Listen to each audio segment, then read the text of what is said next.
Hi, I'm Caitlin Howell, Professor of Biomedical Engineering at the University of Maine.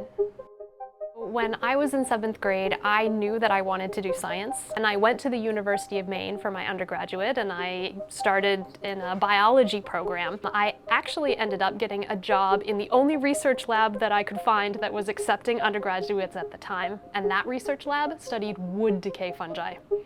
Yeah, the things that break down trees. It was amazing. Working in a research lab for me really gave me the opportunity to be curious about the world and to ask my own questions. But even more than that, it gave me the potential to be able to answer my own questions. The people who make the best researchers are not the people who get the best grades in school. The best researchers are the ones that are always going, I wonder why that works. I wonder why that happens. I wonder what happens here. I'm gonna go figure this out.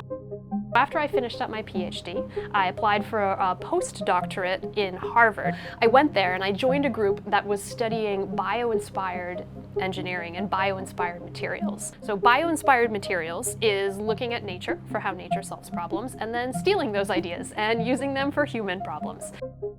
We were looking at how nature solves the problems of things sticking to surfaces. So we as humans have a lot of problems with things sticking to surfaces. If you want to think about infections, right? Bacteria stick to surfaces. How does nature create surfaces that things don't stick to? It's actually mucus. So we may think, ew, that's disgusting, that's gross, but mucus is an incredible material that is doing so much. So it actually is dynamic and changing and adaptive. So when bacteria encounter mucus, they don't see something hard, they see something soft and flowing. So how can we do that on materials that might be prone to infection?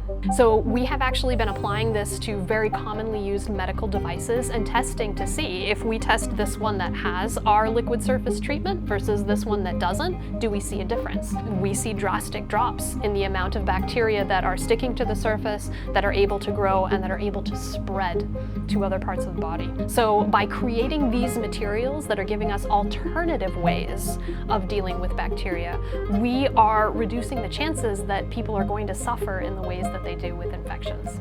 We all want to do our part to make the world a better place. And so this is how I do that. And being able to see it start to work is incredibly gratifying. It's the best job in the world.